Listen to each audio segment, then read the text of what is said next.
Dear students, अस्सलाम वालेकुम। मैं ज़ोर इलाही मास्टर हाई स्कूल मणिगाम से। हम सोशल साइंस क्लास 10th में पॉलिटिकल साइंस पार्ट डिस्कस कर रहे हैं। आज का हमारा टॉपिक है federalism. It is chapter 2 of political science class 10th। आज का हमारा टॉपिक है वो है फेडरलिज्म एंड इट्स फीचर्स। तो पहले हम डिस्कस करेंगे what is federalism. A system of government in which the power is divided between central authority and various constituent units of the country. It is a distribution of power between central government and state government.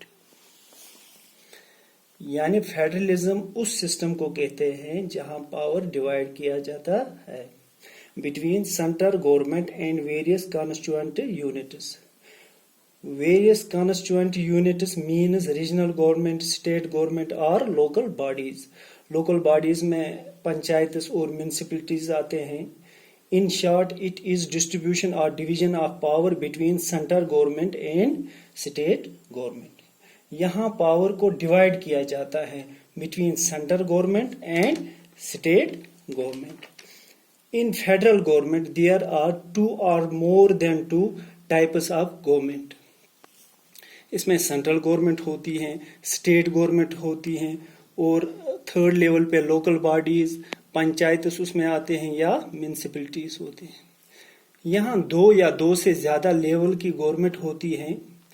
Centre responsible होता है पूरे entire country का और states अपने अपने jurisdiction का काम संभालती हैं। कुछ जगहों पे लोकल बॉडीज यानी पंचायत या म्यूनिसिपैलिटीज भी होते हैं जो लोकल लेवल्स पे इश्यूज को सॉर्ट आउट करती हैं। फेडरल गवर्नमेंट वही गवर्नमेंट होती है। फेडरल गवर्नमेंट हम किसको कहेंगे? फेडरल गवर्नमेंट वो गवर्नमेंट होती है जहां division of power on different levels होता है। सो अब हम इसके फीचर्स डिस्कस करेंगे। इसके डिफरेंट फीचर्स हैं। देयर आर, फर्स्ट फीचर जो इसका है, there are 2 or more levels और tiers of government. tiers means levels. इसमें 2 या 2 से ज्यादा लेवल्स की गवर्नमेंट होती है। 2 या 2 से ज्यादा लेवल्स की गवर्नमेंट का क्या मतलब है? सेंट्रल गवर्नमेंट और स्टेट गवर्नमेंट। कुछ जगहों पे लोकल लेवल्स पे पंचायत और म्यूनिसिपैलिटीज भी होते हैं।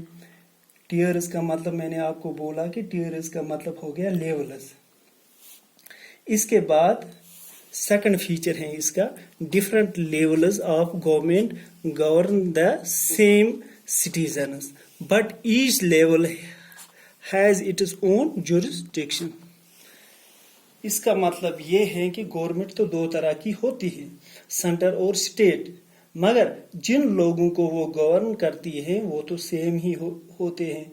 आपको ऐसे समझ आएगा कि 2 साल पहले की बात अगर हम करेंगे, यहाँ स्टेट गवर्नमेंट थी, वो किन लोगों पे रूल करती थी? हम ही लोगों पे। और आज यूनियन टेरिटरी है, वो भी हम ही लोगों पे रूल करती हैं। उस वक्त भी वही लोग थे और आज भी वही। इसको कहते हैं कि different levels of government govern the same citizens. अब डिफरेंस क्या है यहाँ पे? डिफरेंस यहाँ पे है कि दोनों के जुरिस्डिक्शन अलग अलग है, दोनों की रेस्पॉन्सिबिलिटीज फिक्स की हुई है, सेंट्रल गवर्नमेंट के भी और स्टेट गवर्नमेंट के भी। सेंट्रल गवर्नमेंट अपने पावर्स का किस हद तक यूज कर सकती है और स्टेट गवर्नमेंट अपने पावर्स का किस हद तक यूज कर सकती हैं। यानी दोनों के जुरिस्डिक्शन स्पेसिफाई किए गए हैं। जुरिस्डिक्शन किसको कहते हैं? ये तो आपको पता ही होगा कि जुरिस्डिक्शन, मिसाल के तौर पे आप स्कूल के ग्राउंड में खेलते हो, वो आपका जुरिस्डिक्शन है। उस पे मतलब लीगल अथॉरिटी है आपको वहां पे खेलने की। आप रोड पे नहीं खेल सकते हो, किसी के खेत में नहीं खेल सकते हो, ग्राउंड में आपको अथॉरिटी है खेलने की, वो आपका जुरिस्डिक्शन है। थर्ड फीचर इसका है the jurisdiction of respective level और tiers of government are specified in the constitution. यहाँ दोनों गवर्नमेंट्स के पावर्स कॉन्स्टिट्यूशन में क्लियरली स्पेसिफाई किए गए हैं, यानी सेंट्रल गवर्नमेंट्स कौन से डिसीजन ले सकती हैं और स्टेट गवर्नमेंट्स गवर्नमेंट कौन से डिसीजन ले सकती हैं। यहाँ क्लियरली दोनों गवर्नमेंट्स के पावर्स मेंशन किए गए हैं ताकि दोनों के बीच में किसी तरह का कोई इशू अराइज न हो या कोई कॉन्फ्लिक्ट न हो। कॉन्स्टिट्यूशन में लॉज फ्रेम किए गए हो उनको दोनों गवर्नमेंट्स को मानना ही पड़ेगा। ये इसका थर्ड फीचर था। अब fourth feature, the fundamental provision of the constitution cannot be unilaterally changed by one level of government. कोई भी गवर्नमेंट अगर कॉन्स्टिट्यूशन में कोई अमेंडमेंट करना चाहेगी तो उसको दूसरी लेवल की गवर्नमेंट से कंसेंट लेनी जरूरी है। यानी अगर सेंट्रल गवर्नमेंट कोई लॉ चेंज करना चाहती हो तो उसको स्टेट गवर्नमेंट की कंसेंट लेनी जरूरी है, यानी कि यूनिलेटरली वो उसको चेंज नहीं कर सकती है। यूनिलेटरली मीन्स कि अकेले में वो नहीं चेंज कर सकती हैं, जब तक न वो स्टेट दूसरी गवर्नमेंट के साथ उसकी कंसेंट लेगी तब तक वो अकेले में उस लॉ को चेंज नहीं कर सकती है। फिफ्थ फीचर इसका है, courts have the power to interpret the constitution and the powers of different levels of government. The highest court act as an umpire if disputes arise between different levels of government. कभी कभी क्या होता है कि central government और state के बीच में कोई इशू अराइज होता है या कोई डिस्प्यूट होता है, तो यहाँ Supreme Court as umpire act करता है और उन डिस्प्यूट्स को सॉल्व करता है। यानी सुप्रीम कोर्ट के पास इन डिस्प्यूट्स को सॉल्व करने का पावर होता है। सिक्स्थ फीचर है इसका, sources of revenue for each level of government are clearly specified to ensure it is financial autonomy.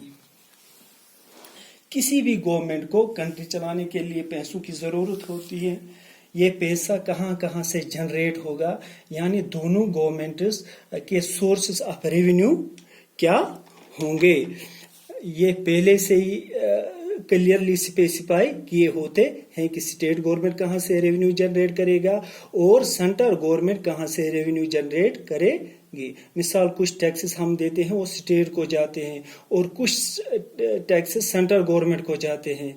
दोनों गवर्नमेंट्स फाइनेंशियली साउंड कैसे रहें, जब गवर्नमेंट के पास पैसा होगा तभी डेवलपमेंट भी होगी।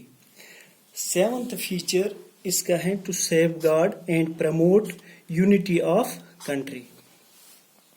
फेडरल सिस्टम का मकसद ही यही होता है कि कंट्री में यूनिटी रहे।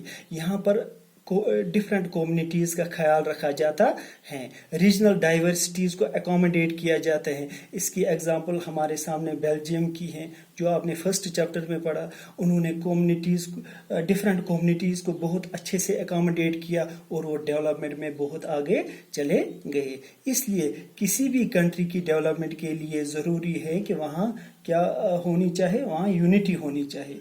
सो ये थे फीचर्स ऑफ फेडरलिज्म। अब हम इसको जल्दी से रिवाइज करेंगे। So what is federalism? It is a system of government it is a system of government where power is divided between central government and state government. What are its features? There are different features of federalism. First one, there are two levels of government. One is central government and second is state government. Second feature, different tiers of government govern the same citizens but each tier has its own jurisdiction.